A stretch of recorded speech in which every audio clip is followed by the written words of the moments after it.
اپنے گھر سے ہی سلامت پہنچ گئے. ہم بہت شکر گزار ہیں گورنمنٹ آف انڈیا کے اور MEA کے اور ایمبیسی جو تہران میں ہے اور ارمینیا میں ہے. ہم ان کے بہت زیادہ شکر گزار ہیں. کی وجہ سے بہت زیادہ ہیلپ ملی. Because of them we are here safe.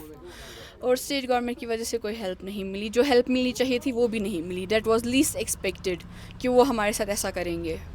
میں بھی ایک تھی جو آنے کے لیے منع کر رہے تھے کیونکہ ہم نہیں چھوڑ کے جانا چاہتے تھے. جب آپ کہیں جگہ کسی جگہ پہ رہتے ہو آپ کو وہاں پہ پیار ملتا ہے. ہمیں یہ پتہ تھا کہ ہم یہاں سے چلے جائیں گے لیکن دماغ میں یہ تھا کہ جو لوگ یہاں پہ ہیں ان کو یہیں پہ رہنا ہے.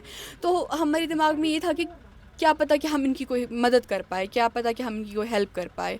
لیکن ایمبیسی سے ہمیں وہ آرڈرس نہیں ملے تو ہمیں آنا پڑا.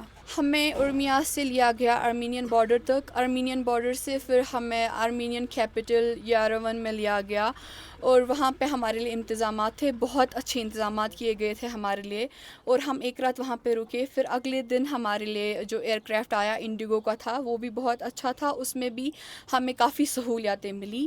تو اس کے لیے ہم سینٹرل گورنمنٹ کا MEA کا اور شری جین شیکل کے بہت زیادہ شکر گزار ہیں. فی الحال ہماری یونیورسٹی کو ایویکویٹ اس لیے کیا گیا کیونکہ ہم بارڈر کے کافی پاس ہے. اس لیے ہماری یونیورسٹی کو ایویکویٹ کرنا ایزی تھا as compared to other universities. لیکن وہ یونیورسٹیز بھی اب ایویکویٹ ہو رہی ہے.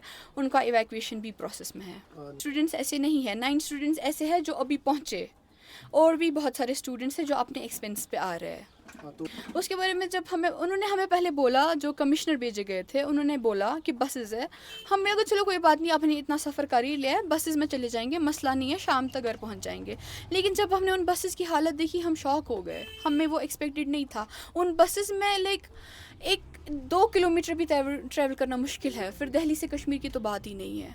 تو صورتحال بہت زیادہ خراب ہے. ابھی تہران میں صورتحال بہت زیادہ خراب ہے.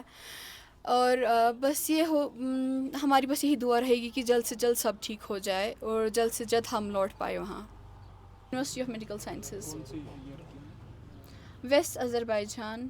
بالکل تبریز ایئرپورٹ سب سے پہلے جو اٹیک ہوا وہ تبریز ایئرپورٹ پہ ہوا اور لائک سارا تہس نہس ہو گیا. اس کے بعد جو ہمیں دوسرا شاک ملا وہ یہ تھا کہ مشہد کا ایئرپورٹ جو انہوں نے پوری طرح سے اڑا دیا, آزادی اسکوائر کو پوری طرح سے اڑا دیا. یہ چیزیں ہمارے لیے بہت ناقابل برداشت تھی جس میں ہم اسٹوڈنٹس نے رویا لیکن ہم ہیلپ لیس تھے, کچھ کر نہیں سکتے تھے. تو اس وجہ سے بھی اسٹوڈنٹس ہیزیٹنٹ تھے آنے کے لیے. آلریڈی تھا ڈر کا ماحول آلریڈی تھا لیکن ان کو اسی ٹائم ریلوکیٹ کیا گیا. سیف پلیسز پہ ان کو اسی ٹائم ریلوکیٹ کیا گیا.